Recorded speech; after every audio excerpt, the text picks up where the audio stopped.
If I could go back and relearn photography, given what I know now, this is how I'd approach it. You see, when we're a beginner in anything, it's difficult to have the foresight to avoid failures and make things easier. That's normal because failure is normal, and it's impossible to know everything, especially if you're a beginner. The problem is there's still a bunch of pain and failure that could have been avoided or at least minimized if we just thought about it a little bit more. So this is not a video I'm making out of regret, rather I think many things in my photography journey have worked out quite well for me. But I'd like to share with you some of the things that have saved me a lot of pain so you don't have to go through it. And you don't need to be a beginner to apply this advice today. Much of this is still stuff I try to focus on nowadays. Let's get started. Start with the essentials. If we want to learn photography the better way, we need to start with the essentials. You can think of these like your basics. This is because in the world of photography, there's a lot of things to think about. There's cameras, lenses, compositions, frameworks, and even your own psychology. And when your head is filled with all of that, we can get confused and paralyzed real easily. So the essentials, by definition, are all we need. By focusing on these few things, we can cover the majority of photography and not worry about all that other stuff. And that will naturally make our lives more simple and straightforward, which will result in a less stressful and more streamlined process of getting into photography. So what are the essentials of photography? Out of my many years of shooting and trying different things out, I found there to be three main essentials of photography: exposure, composition, and photo editing. If I had to boil everything down into just three things, those would be it. They are the most important, and they're the small 20% that contributes to 80% of what we do. You may have personal differences in preferences and opinions on what you'd consider as essential, but these are just mine. So a brief overview. By exposure, I'm referring to your exposure triangle: aperture, ISO, and shutter speed.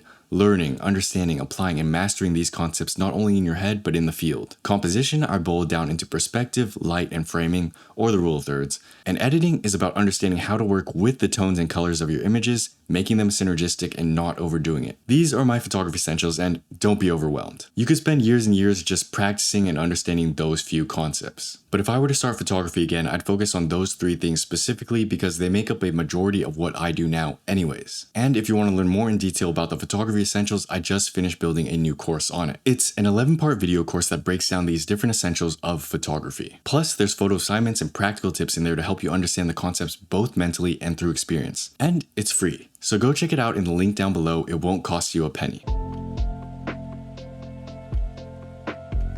Stick to a simple setup.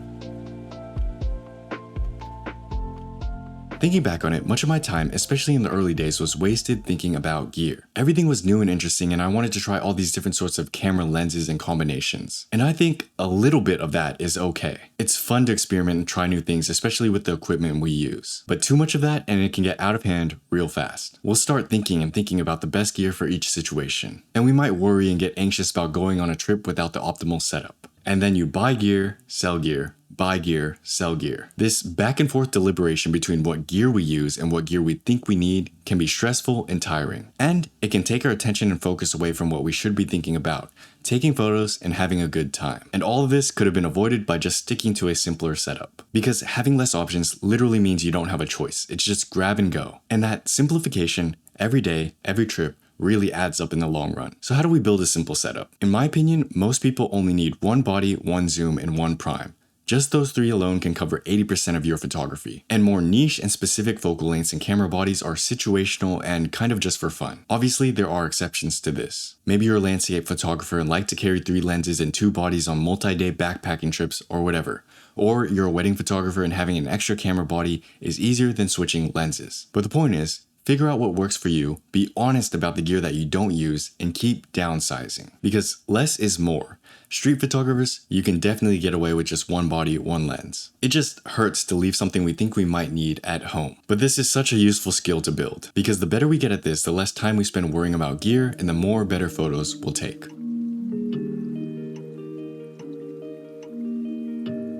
Create your own assignments. A big benefit about photography is that it's open-ended. It's a form of art, meaning there's no right or wrong way to do things, it just depends on what you're trying to do. And there are an infinite amount of variants in between: street, landscape, journalism, wedding, portrait, etc. This gives us the freedom to try a bunch of different things, experiment, and be creative. It comes, however, with one big caveat, and that is, because there are no rules or right ways to do things, how are we supposed to know what to do? We have the freedom to do whatever we want, yet we are paralyzed by not knowing what to do. Ironic, I know. It's very analogous to life in that aspect. Everyone's path is different and there are no right answers. Meaning, advice you'd get from me, other creators, or great photographers of the past may help, but may also not necessarily apply to your photography. Because there is no one size fits all and your path is unique. So what do we do? Well, if there isn't a path laid down in front of us, we have to create the path ourselves. This is where creating our own photography assignments comes in. We must be the ones to create our own homework of what we want to learn, what we want to do, and what we want to improve. This could mean a week of just focusing on aperture, ISO, or shutter speed, playing with different settings, environments, and subject matter. Make up what you're going to practice on, and shoot with intention. And learn to work with the day, because not every day is going to give you the opportunities and conditions you're looking for. Build these assignments for yourself with the goal in mind of taking photography to where you want it to go. Again, for a landscape photographer, this could be a backpacking trip to the mountains, or a week in New York for some street photographers, or even just hangouts with friends if you're just a casual hobbyist who wants to document your life. You gotta set up tasks for yourself in such a way that will force you to rise to the challenge and improve to become the artist you want to become. And if you can learn to create your own photo assignments, you'll no longer feel lost in the art and you'll improve quite rapidly. Because now that you know what you have to do, there's no longer an excuse not to do it. Plus, you'll compare yourself less to other artists because you know your path is different from theirs. Make sense? Learn to observe. Observation is a key skill in photography. Actually, it might be the key skill. And there are many different facets to observation, but we'll just focus on this for now. Learn to observe. What do I mean by that? I mean, learn to pay attention to the world around you. Learn to recognize and understand what's happening. Learn to see and recognize opportunities. And learn to empathize. The last one is the final boss of observation. You see, many photographers understand the idea of observation as seeing what's happening or looking and training your eye, but many photographers don't understand that the next level of observation is empathy. It's being able to see into the depths of another person, understanding what they're feeling in that moment, and being able to capture it within a picture. That's the level we want to aim for. Because if we're able to understand what a person's feeling within an instant, relate it to the time of day and what's happening around us, and bottle all that up into a single frame, that's a good picture. And that's what I tell my past self to learn as soon as possible. Because this skill is difficult, it's challenging, and it takes a long time to get good at. So I might as well start the cycle as soon as possible, right? Now understand this. I still struggle to do this as well. Not all of my photos are like this. And you yourself might have your hands full with just these settings and framings of your camera. If you are, don't worry about this too deeply, it might overwhelm you. Instead, just keep observation in mind and do it if you can. Seeing what's around you, recognizing what's happening, taking advantage of opportunities, and empathy. Feeling the emotions of others or the collective emotion of the day and translating that into a picture. It may be hard at first, but if you can do it, you're golden. Make a project as soon as possible. The final thing I'd do if I could relearn photography is I'd make a project as soon as possible. I've made several different books, zines, etc. throughout my photography journey. Most of them were experimental. And my first real serious public publication was The Sinking Sun. But through this process of creating and making photography projects, I learned something invaluable. I learned you don't need to be good to make a photo book. And I learned that you can improve your photography simply by making a photo book. And I learned that it's better to start sooner than later to get that cycle going, because the longer you wait, the harder it gets. You may become scared to create or pursue something more challenging because you'll always feel like you're not ready. But you're ready as you'll ever be, so just get started. Similarly, when you build and create projects, regardless of how good you are, you'll have something tangible that reflects who you are at the time. Even now, sometimes I'll flip through the old stuff I made and remember, oh yeah, that's what I was thinking at the time. And some stuff I'm happy with. Other stuff could be improved, but I like each one all the same because I know that given my skill level and mind at the time, that was more or less the best I could do. Finally, building photography projects forces you to think of photography as more than just the snapshots you take. It adds to your photos a higher purpose, and then you can start connecting the dots between different photos,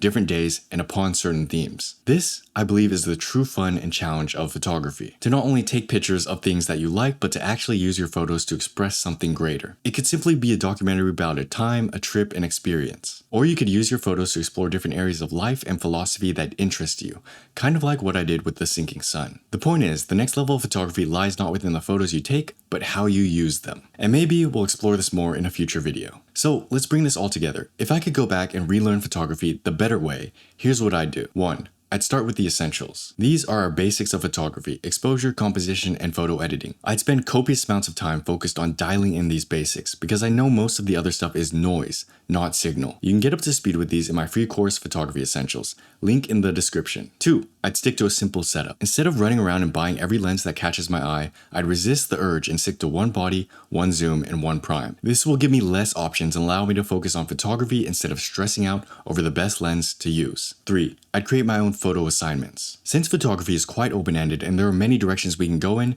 creating your own path is something you have to do for yourself. This means analyzing your strengths and weaknesses, giving yourself quests, and completing them in an effort to go where you want to go. Doing this will give you more clarity along your journey, and it'll just make things more fun overall. 4. I'd learn to observe. Observation is the key skill of photography, and by learning to recognize my surroundings and the opportunities around me, I can more likely get better photos. Plus, learning how to empathize and feel with what my subject is feeling can allow me to capture a moment that corresponds with the emotions of the time and simply makes more sense. 5. I'd start making photography projects as soon as possible. Whether it's a little zine about color or plants or whatever, creating projects around your photography is a great way to improve your photography. Because if there's anything I realized in my many years of shooting, it's that photography is not simply about the photos you take, it's about how you use them. And if I learn to use my photos in a compelling way that connects me and the viewer, I've done a good job. So I'd recommend learning how to do that as soon as possible. So those were the 5 things I'd focus on if I could relearn photography. Kind of a lot, I know. And if everything sounds too overwhelming, just focus on what seems manageable for now. Because learning, applying, and mastering these things can take a lifetime. I'm still working on them myself. But I hope you enjoyed this and found this helpful. Check out Photography Essentials if you want to learn more about photography. It's free. And if you're interested, check out The Sinking Sun, my latest photography zine. You can get a free 4x6 print while you're at it. Thanks for watching. Have a great day as always. Peace.